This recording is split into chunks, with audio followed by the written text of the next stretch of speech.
నమస్తే.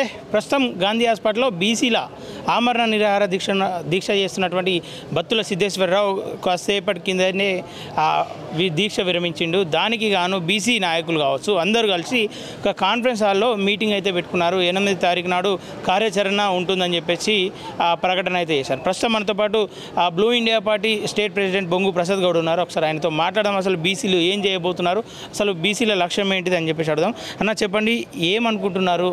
ఇప్పుడైతే దీక్ష విరమించిండు, నెక్స్ట్ కార్యాచరణ ఏంది? కామారెడ్డిలో కాంగ్రెస్ పార్టీ బీసీ డిక్లరేషన్లో ఇచ్చిన ప్రధాన హామీలైన జనగణనలో కులగణన జరపాలి, 42% కనీసం రిజర్వేషన్ కల్పించి స్థానిక సంస్థలకు వెళ్ళాలి అన్న డిమాండ్లను నెరవేర్చాలని బీసీ నాయకులు బత్తుల సిద్ధేశ్వర్ గారు గత 12 రోజుల నుంచి ఆమరణ నిరాహార దీక్ష కొనసాగించడం జరిగింది. ఈరోజే పార్టీలకు అతీతంగా అందరూ బీసీలు సంఘాలకు అతీతంగా కలిసి వారిని పరామర్శించి ఉద్యమాన్ని కొత్త విధానంలో రూపాంతరం చెందించి మన హక్కులను సాధించుకుందాం. అది మన భిక్ష కాదు, మన హక్కు.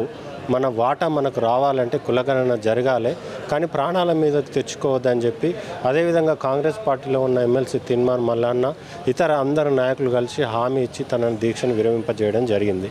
ఇది బీసీల ఉద్యమానికి ఆరంభం మాత్రమే కానీ ఇది అంతం కాదు. బీసీ రాజ్యాధికారంతో ఈ ఉద్యమం అనేదానికి అంతం పలుకుతుందని కూడా ఈ సందర్భంగా గుర్తు చేస్తూ, దీనికి సంబంధించి మరి ఏ విధంగా జనగణన కులగణన అనే హామీని నెరవేర్చుకోవాలి, ఏ విధంగా స్థానిక సంస్థల్లో 42% రిజర్వేషన్లను కాంగ్రెస్ పార్టీ అధికారంలో ఉన్నది కాబట్టి ఏ విధంగా దాని నుంచి మనం పొందాలి అనే దాని మీద అన్ని బీసీ సంఘాలు, అన్ని రాజకీయ పార్టీలో ఉన్నటువంటి బీసీ ప్రముఖులందరూ కలిసి రేపు 8వ తేదీన ఒక ఉమ్మడి కార్యాచరణను నిర్ణయించే నిమిత్తం ఒక సమావేశాన్ని మేము ఏర్పాటు చేసుకున్నాము. అందులో ఈ ఉద్యమాన్ని గ్రామానికి ఎట్లా తీసుకుపోవాలి, ఇంతవరకు జనగణనలో కులగణన ఎందుకు జరగడం లేదు, జరగకపోవడం కాల బీసీలకు జరుగుతున్న నష్టమేంది, జరిగితే వచ్చే లాభమేంది అనే విషయాలను మేము వివరించి ఉవ్వెత్తున ఉద్యమాన్ని లేపబోతున్నాం. అసలు సగానికి పైగా జనాభా ఉన్న బీసీలు ఒక 12 రోజుల నుంచి ప్రాణాలతో తెగించి పోరాటం చేస్తుంటే అధికార పార్టీ స్పందించకపోవడాన్ని కూడా ఈ సందర్భంగా మేము అందరం ఖండిస్తున్నాం. ఇది నిజంగా ప్రజా తెలంగాణ అయితే మెజారిటీ ఆఫ్ ది బీసీస్ కోసం జరుగుతున్న ఈ దీక్షను ఇప్పటికే ప్రభుత్వం స్పందించాల్సి ఉండే, పరామర్శించవలసి ఉండే, హామీ ఇవ్వవలసి ఉండే. ఇవ్వకపోగా వాళ్ళు గేలి చేసే విధానంతో మాట్లాడుతున్నారు. తగిన బుద్ధి చెప్పే నిమిత్తమే మేము కార్యాచరణ రూపొందించబోతున్నాం. ఏది ఏమైనా కూడా జనగణనలో కులగణన సాధించేంత వరకు మా వాటాను వార్డు మెంబర్ నుంచి పార్లమెంటు వరకు అన్ని రంగాల్లో అది బడ్జెట్లో కూడా పొందేంత వరకు మా పోరాటాన్ని కొనసాగిస్తాం. అది కొత్త తర ఉద్యమం ఉంటుంది. ఆ ఉద్యమం ప్రభుత్వం మెడలు వంచైనా మా హక్కుల సాధన కోసం మేము ముందుకెళ్తామని సందర్భంగా తెలియజేయడం జరిగింది. కానీ వివిధ పార్టీల నాయకులు కూడా ఇక్కడ రావడం జరిగింది. ఆ అధికార దిశగా వెళ్ళాలంటే ఒక పార్టీ అంటే ఒక స్టాండ్ మీద ఉన్న వ్యక్తులందరూ ఒక స్టాండ్ మీద ఉండే ఈ సందర్భంగా ఒక స్టాండ్ మీద ఉండే అవకాశం ఉందా? సిద్ధేశ్వరన్న దీక్ష ప్రారంభించే రోజే అన్నారు, ఏందన్నా మరి దీన్ని ఎట్లా చేస్తే ఏమవుతుంది ఏంది అంటే, ఆఖరికి నేను చేసిన దీక్ష ఈ బీసీ సమూహాన్ని ఒక దగ్గరికి చేర్చే అవసరమైన చైతన్యాన్ని అన్న కలిగిస్తుంది అన్నాడు.